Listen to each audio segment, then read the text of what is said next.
Hello and welcome to the State of Events, where event professionals connect. Nisha Kahali began her journey with traditional Chinese medicine at the Acupressure Institute in Berkeley, California, where she learned Tui Na, Chinese medical massage, and advanced acupressure. Nisha uses the wisdom and teachings of traditional Chinese medicine to provide a healing approach that can have an impact on your quality of life and overall well-being. Let's listen in to her story on our health and wellness segment, Remote Wellness. I can remember like it was yesterday. I was driving from Fremont, California to Sunnyvale, California, about a 30-minute drive.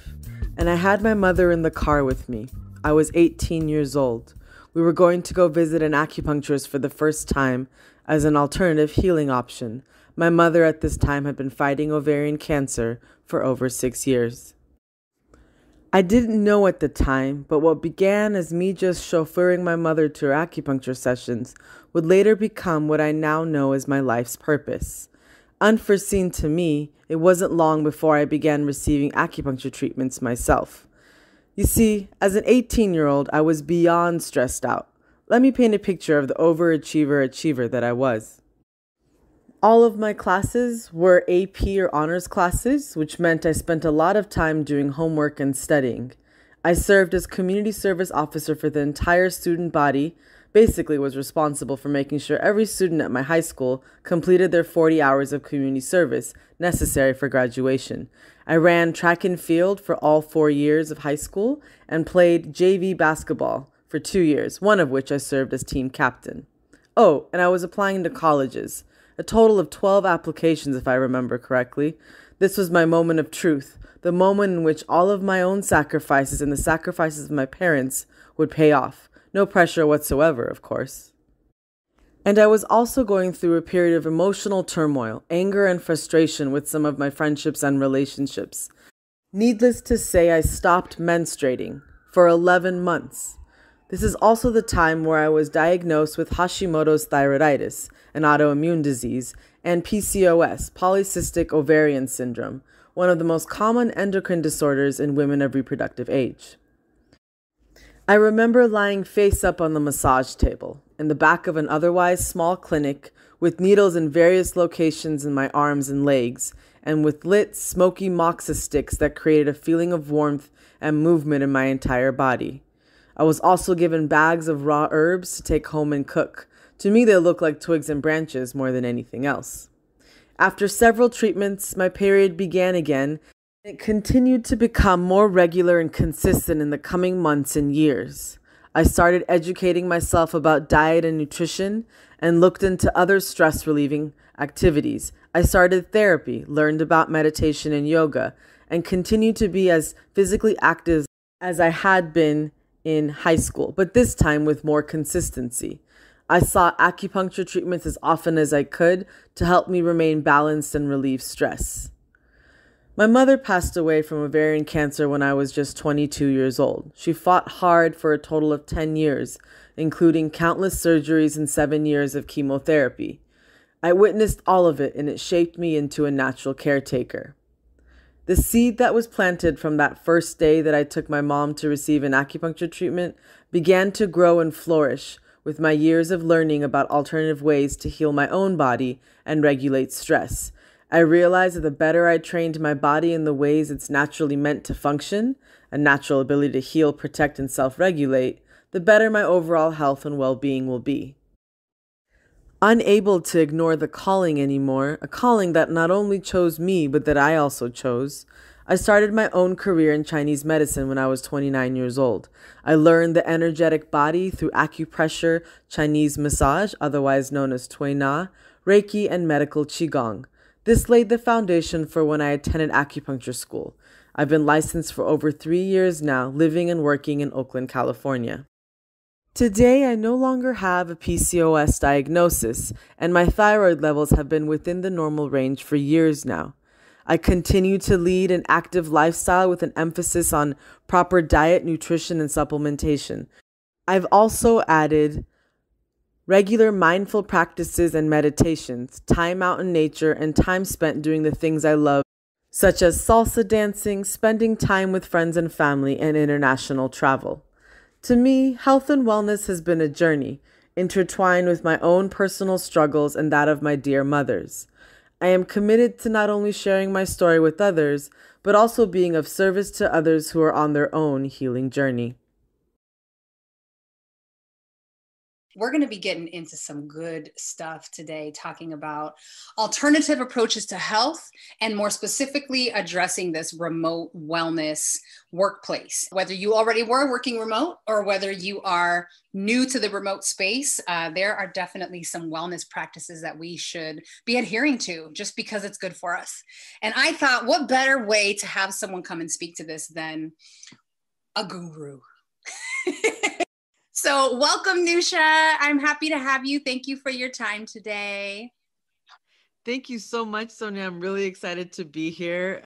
I love having these conversations. So I think there's a lot of knowledge out there and education, and this is a very important piece to what we can do with all the changes that we've been going through, right? You know, people talk about how this has been unprecedented times, and that creates a lot of opportunity for change and growth. So I love having these conversations. Very important and lucky and happy to be here. Yay! So we're coming off of hearing your background story of, you know, sort of how you got into this alternative space. And first of all, thank you for your vulnerability. I actually did not know that your mother was not with us anymore and her journey. As I heard, you're still in high school and you're driving your mom to her treatments. What is that like for you as a teenager? So, you know, she was diagnosed when I was 12, and for whatever reason, like I just stepped into this role of being caretaker. I mean, my dad was with us. I have two other sisters, but I kind of took on the role. I was the first to get my license. So that kind of made me, you know, the first person to be able to drive and do things.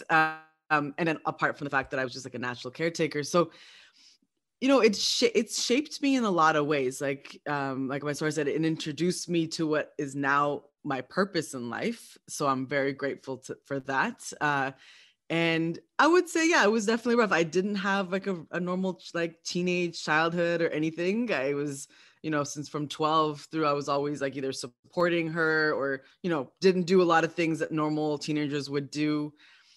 Apart, you know, I did a lot of work in school, but outside of that, was very much focused on my mom and taking care of her. And that, I think those skill sets of understanding what it needs to be a caretaker for, you know, when it's a chronic disease like cancer, there's so many different facets to it. And I also kind of wanted to rewrite that story on some level too, because, you know, cancer and some other diseases, you know, that's part of my hereditary now, right? Like, you know, like we all have different diseases in our family, our medical history in our families. And there's so much that actually can be changed, even if it is hereditary. So I think I kind of embarked on this journey to change that narrative for myself and then for the future generation of my family. Why did you approach Eastern medicine from, let's say, you know, instead of saying, I welcome all forms to healing, what made you hone in on this? Was it from what you experienced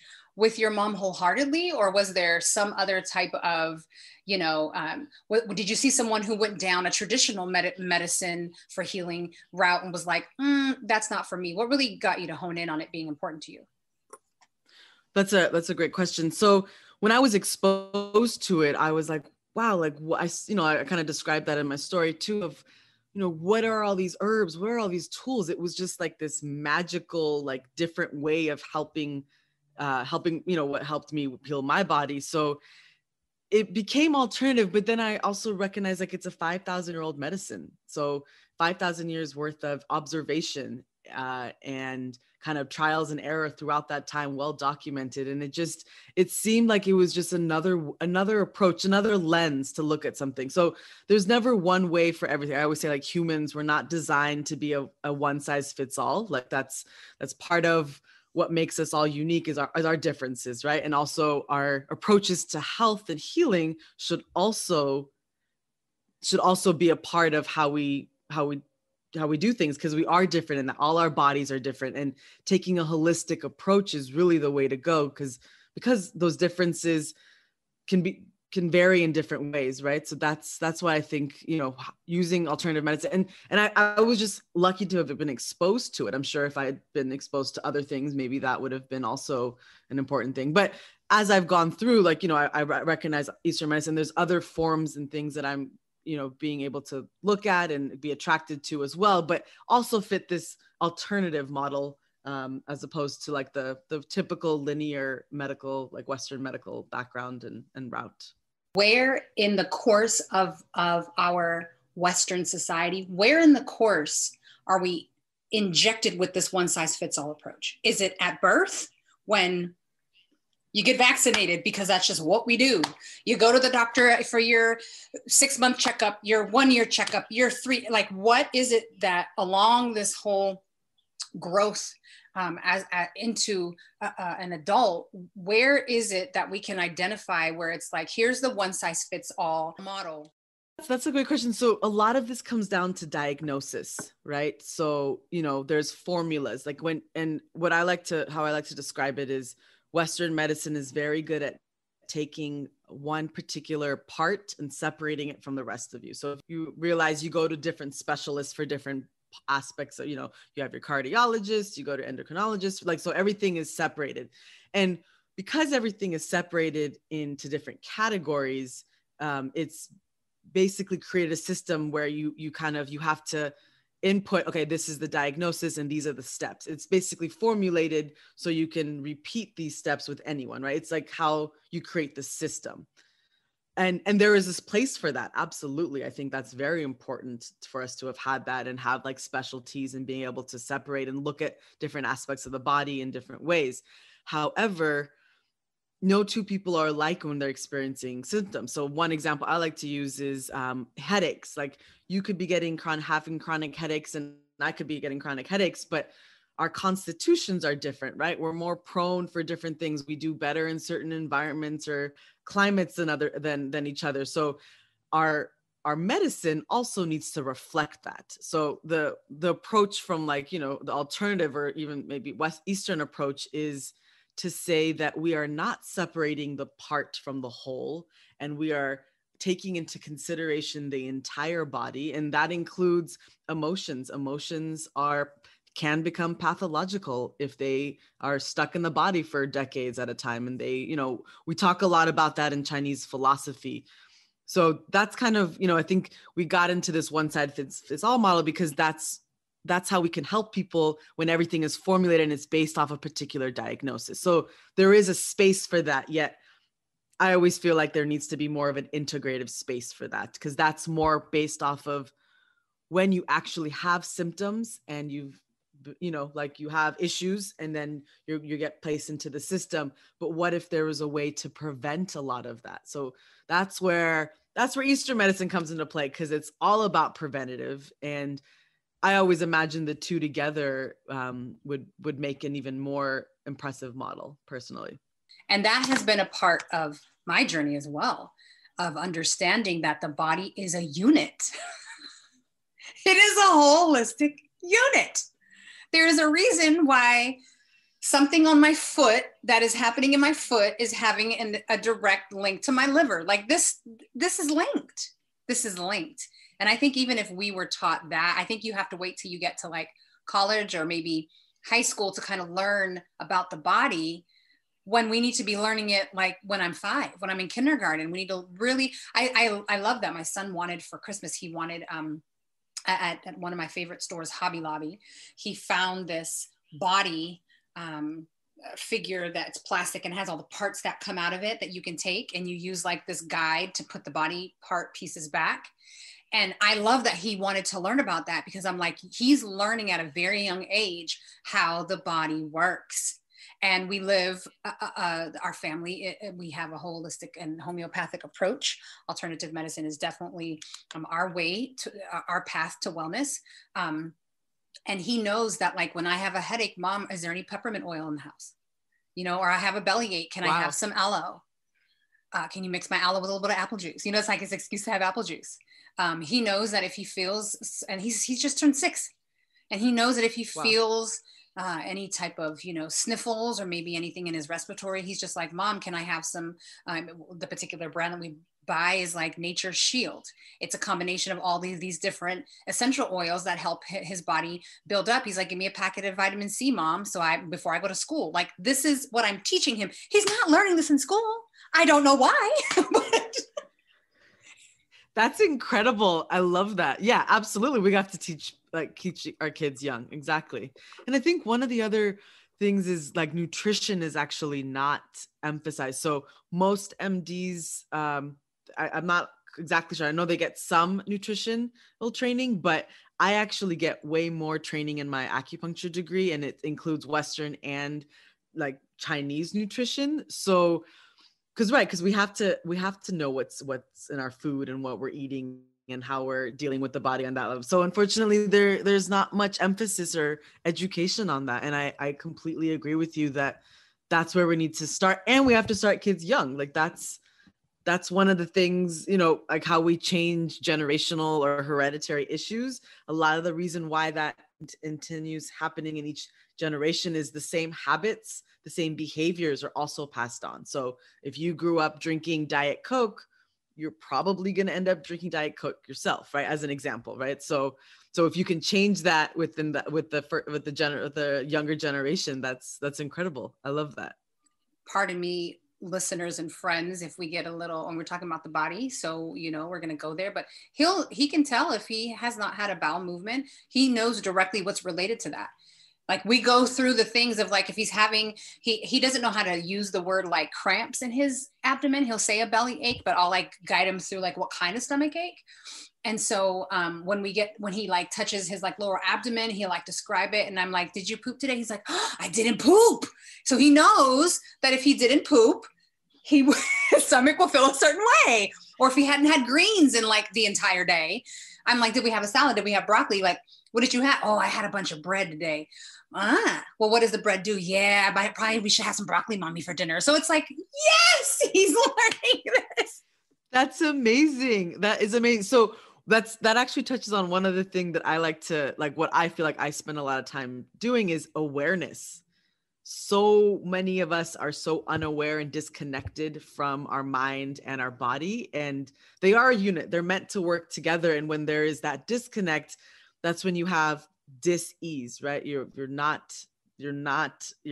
no ease in how you're living and going through life. So I love that. And I think teaching kids at an early age, like that's so important. I love that, Sonia. I love it, love it, love it. So I want to transition a bit to this remote working conversation. Since the world became affected by the pandemic, people are probably, if not 100% remote, it's at least half of their day in some way. So in your opinion, like, what are some positive and negative aspects from working remote?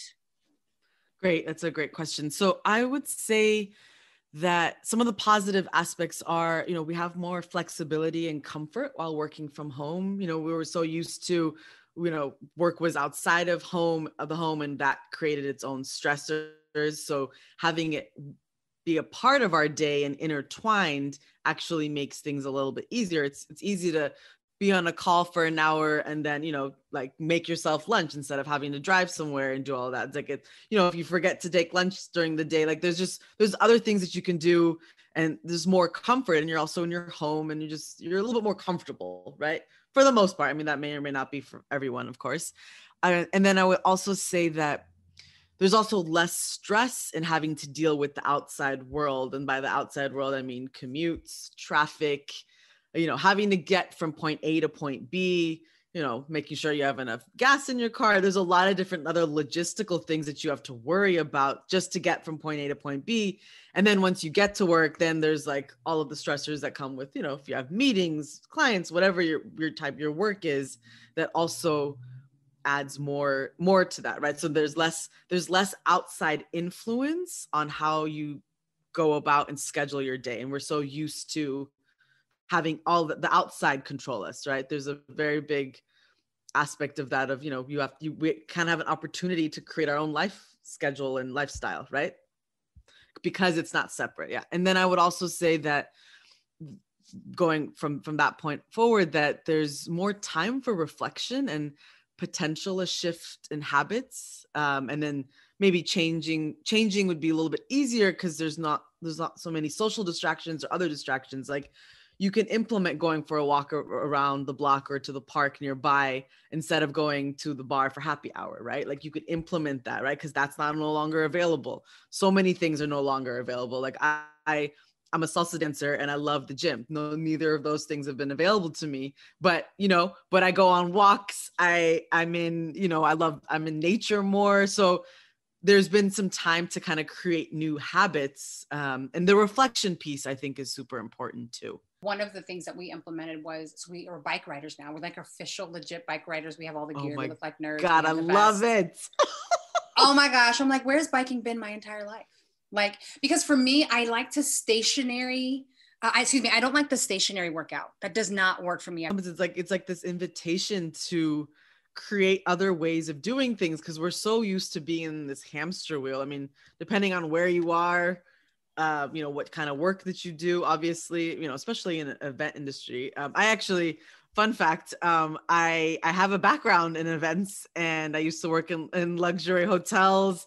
I did private catering while I was in college. I did, weddings, events. Like I loved it. That was like one of the funnest parts of my time and career and the work that I did. Loved my team. It was just like production day. It was like, there's nothing that's been able to replace that kind of feeling of being on a team. I love being a part of a team. So, but I worked 12, 14-hour days. So, Girl, that was my gosh. I have to admit, I'm not so, yes, the energy and that just thrill of being in the production space was great, but I just remember these 17-hour days a year and a half ago. And I'm like, I don't want that to come back. That's a part of the old normal that I'm like, I don't care if you come back. Right. Exactly. That's a good one. That's a great one. Yeah, absolutely. So the not so great. So the little bit of the negative that comes along with this remote one. So one of the things that I see is there is a lack of clear separation between work and home life, right? So we had it separated for so long, like that's the model, right? Like you drive to work, you come back, and I believe this was created during the Industrial Revolution, right? So there's a lot of change of like how we work. And so although it's great that you have more comfort and flexibility while you're working at home, but I think a lot of people are also working more hours. They're like in front of the computer longer because they have the ability, and like that's probably where, any kind of shift or transition is going to have those growing pains, right? Of like, okay, like how are we going to do this? And if you do have to do remote homeschool for your kids too, like there's a lot more things you have to balance, but that's, I think, figuring out that boundary has probably been a bit of a challenge for people, negatively probably affected things. And with that could become more stress and anxiety and maybe even depression with having to juggle all those things all of a sudden, right? Like this was very like drastic in that way.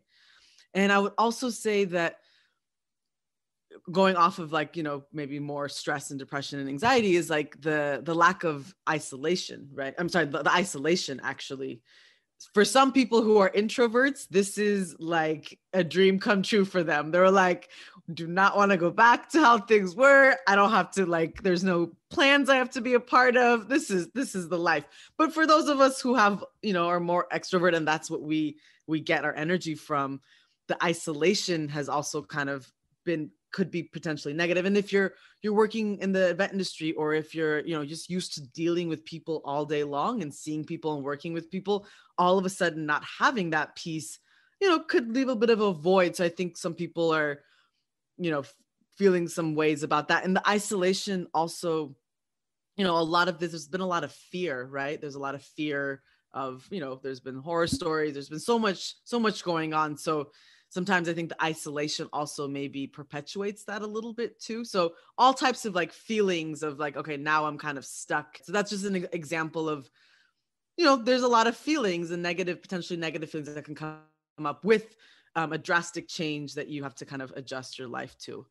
And one of the other things I would say is that because we are working longer hours, or a lot of us are, our lack of movement and activity is creating an even more sedentary lifestyle than we had before.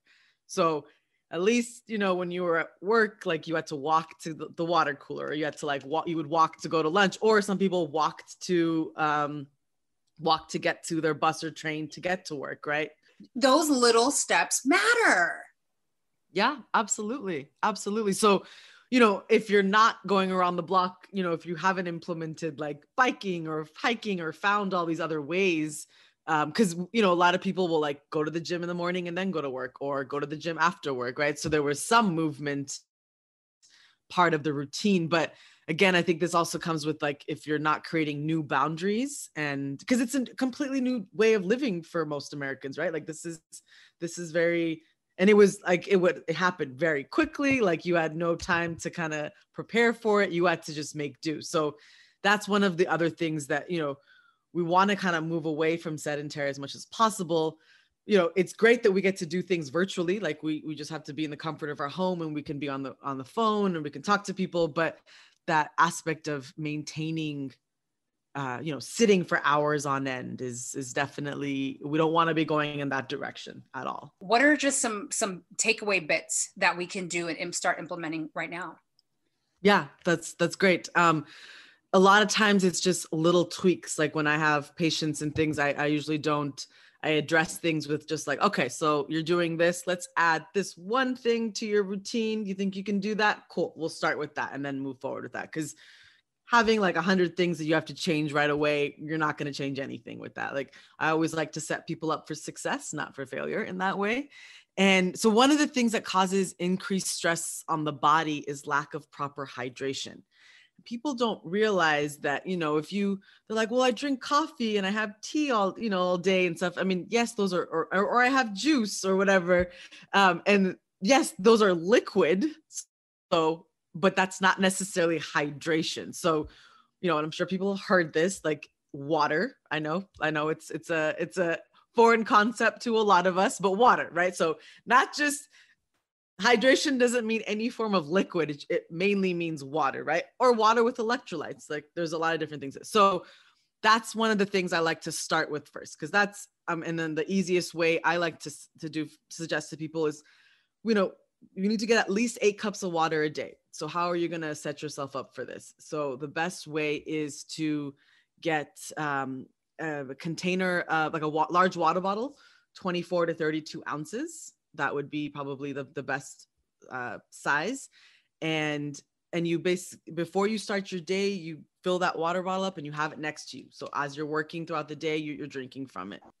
So a little tidbit I just wanted to add to that was, so to your point about, being home and having accessibility to non-water items, I have absolutely fallen victim to like more tea, more coffee, which aren't necessarily a bad thing in terms of like what kind of tea, what kind of coffee, and when and why. But what I did is I made sure that for every amount of non-water beverage that I have, so for instance, this is approximately 8 ounces that I'm holding up. Sorry, listeners, you can't see the visual here, but so this is a 8-ounce cup of coffee. And so for every cup of a non-water beverage that I have the equivalent the next time I drink. So for instance, the next time I want something that's, soothing or comforting, or just I'm thirsty, I make sure that I have the equivalent of water. So I'm almost done with this 8 ounces here of coffee that I had, because I had to make a new one because my other one got too cold, and I do not like microwaving coffee, but sometimes I do it. Anyway, I now had 8 ounces of the water as my beverage. Most of the time I drink them together just because I'm a water freak like that. But yeah, so it's just something small you can do as well, is just like every other drink is water, and the amount, I love that, of the what you had before. That's great. That's a great way to, because then it's not like, oh, I don't have access to the coffee and the tea, but you can do both at the same time, right? And so this brings me to my other point. At some point throughout the day, you need to get up and refill that water bottle, right? So that brings me to the next thing that's like basically been set up in that way. That means you have to actually get up during your 8 hours of working or more, right? I actually recommend at least once an hour. I mean, people have recommendations every 30 minutes. Again, if you're used to not getting up at all, we want to set you up for success. So, all right, let's start with once an hour. And a lot of times people will create like a timer. I know people that work in certain ergonomic situations where their entire computer, everything will shut down every 30 minutes, or they have to get up, right? So but the idea, you could set up controls for that and reminders very easily. So I started spreading items I need for my day around the house so that I have to go get it from a different part of the house. So instead, when you're at work and if you're at work at the actual space, you kind of have your desk or whatever, your workspace set up to where everything's conveniently within arm's reach or whatever. I have conveniently moved everything around the house or wherever I have to work, whether it be, sometimes I have to, go to the park or something like that, but I will like leave things in my car in eye view so that I'm like, oh, I have to go. So that little walk that I have to go and get things from my house are my steps. And my step calculator is like counting these things as steps. I love that. That's a great idea. So it also makes it a little bit more interesting throughout the day too. One of the other things I like to emphasize is during that time that you get up, just do some simple stretches, like move your neck and shoulders around. That's what you want to do. Like stretch your back out, move around, shake it out a little bit. And that can be one of your breaks every 30 minutes to an hour, just to do that, right? So the other thing I wanted to mention is, because of the lack of boundaries, right? Like we have to create new boundaries, and we're kind of in that transition time of figuring out what we have to take care of. A lot of us had to just put out fires initially. I recommend, before you begin your day, before you sit at your computer, taking just a piece of paper and writing down your objectives and priorities for the day, right? So you kind of have a little bit of a clear schedule. Obviously, we have calendars and schedules and things, but what do you need to do now for this day? And have it, you can do it virtually or, electronically. I think something about pen and paper is a little, you get to transfer that to the mind a little bit easier. So just do that there, and you have it in front of you. You can look at that throughout the day. And then you get to kind of cross things off as you accomplish things too, right? So that's a very good motivator, and you stay motivated and more focused throughout the day. Because a lot of times fatigue and stress comes from, you're not quite sure what you have to do for the day. Everything is all over the place. So this keeps you a little bit more organized. And then I also would recommend implementing a reward for accomplishing what you set out to accomplish in that day. Whatever, if the time frame is, I have a deadline for a week from today, these are the things I'm going to do for that particular deadline. Implementing a reward. And I think that's super important for encouraging ourselves, right? So it could be like, oh, I get to go on an extended hike. Like it could be whatever you want it to be, right? Whatever. That's huge. Whatever is a reward. That's huge, because in having a child, or if you've even been remotely involved with children from an education standpoint, rewards for them are huge. But I think we assume that as we become an adult, we need less rewarding when we don't. Particularly if you've done a good job, right? Or for us, it translates to be like a promotion or a bonus, but even like just rewarding yourself with something that you wouldn't get from someone else, maybe it's you get to sleep in tomorrow for 5 more minutes. I don't know, but that's huge. That rewards don't expire just because you grow up. A lot of times when we're sitting at the computer, like I always ask when patients come in, I ask them like what their, what's their day-to-day like, what's their job. I ask them what their stress levels are, because the work could be not too stressful, but as you kind of get consumed into the computer, you get more stressful, right? And then, we know that stress causes so many different issues for us. So the more we can manage that stress, the better off we will be, the better our health and well-being will be. I want to ask you something, because I think this would be huge to make this connection for people, right? So when I think taking a break or a moment to take a walk, get that exercise. For me, I've had to really work on this, and I'm sure a lot of our listeners have had to work on this as well. For me, that equates mentally that I have less time to do the things that have to get done at the end of the day. However, what that walk did for me for 7 minutes is it increased my productivity. So I was more efficient and effective when I came back to finish the task. So instead of treating it as a loss of time, treat it as I'm actually going to be more effective to the work that I have to do. But that's a hard resolve to come to, right? Can you draw for us maybe this, like, just in your experience, what is happening in my brain with the walk that I did that is making it so my productivity is better? What's happening physiologically? What's happening mentally so I don't have to treat it as a loss, I can actually treat it as a gain? Okay. So one of the things that I'll use acupuncture as an example. One of the things acupuncture is doing, you're laying on the table. For those of you who haven't had acupuncture, laying on the table, you have needles in various areas of the body. And, we have you lay down for 25, 30 minutes. What is happening during that time is there's movement in your body. These points are talking to each other in the sense that, like, they're recirculating things, they're clearing blockages. That's what acupuncture is doing, clearing blockages, and it's creating movement. You're lying still, but you're creating movement. There's this saying that says, where there is movement, there is no pain. Where there is no movement, there is pain. So with that being said, and pain can be physical pain, it can be emotional pain, which is stress, right? So that 7-minute walk, what that does is it increases your heart rate a little bit. You get fresh oxygen. Everything is kind of moving. You create movement in the body.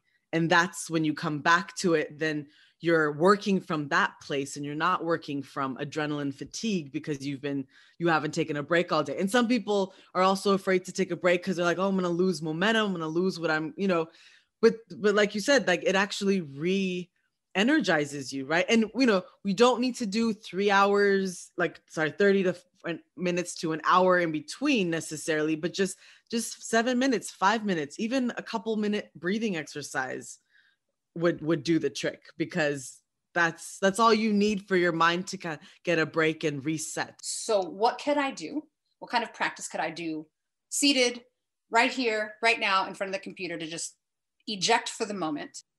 I like to have people do 3 sets of inhales and exhales. So I usually, when I do this a lot with patients who have not had acupuncture before, where I just need them to kind of really, get a little calm, be relaxed with their nerves.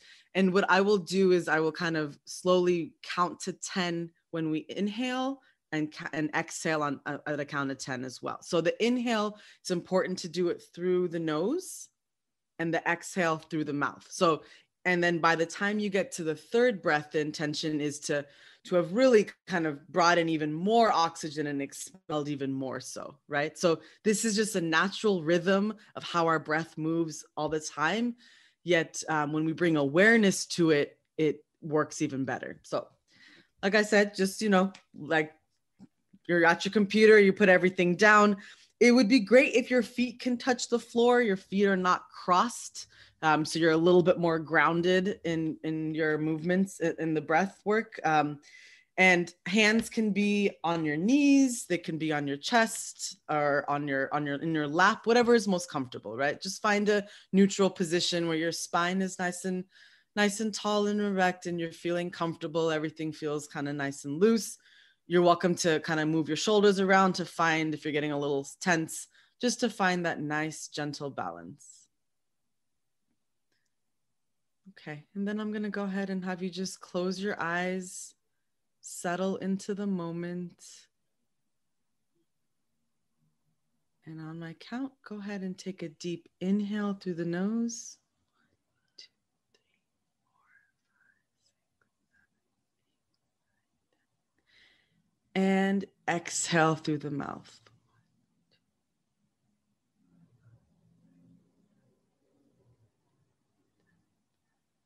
Another inhale through the nose.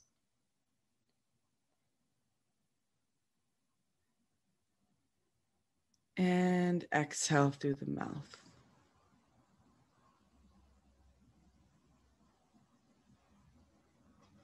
Excellent. Just one last more breath here. Take a deep inhale through the nose.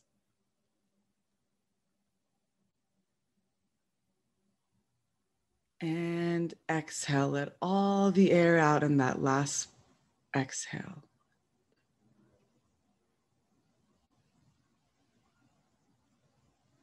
Okay, and then when you're ready, gently open your eyes.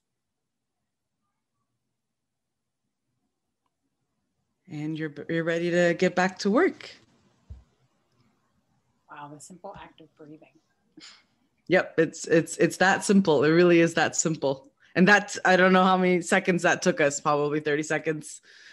I read recently a medical article that said after about 30 to 45 minutes looking at something, particularly if you haven't been able to have a break and you've been working maybe for like longer than an hour looking at a screen, during your 20-minute break or more, but definitely take a 20-minute break. And during that 20-minute break, gaze at something 20 feet or more away for 20 minutes. I thought that was incredible because if you think about it, all of the implied eye depth perception type of issues that might come up from looking at a screen so close with all that brings, just looking at something 20 feet or more away for 20 minutes automatically just does something to the brain and to the eyes. I don't know all the medical stuff that it does, but I'm like, that makes so much sense. And I've noticed that I was having some depth perception issues last year.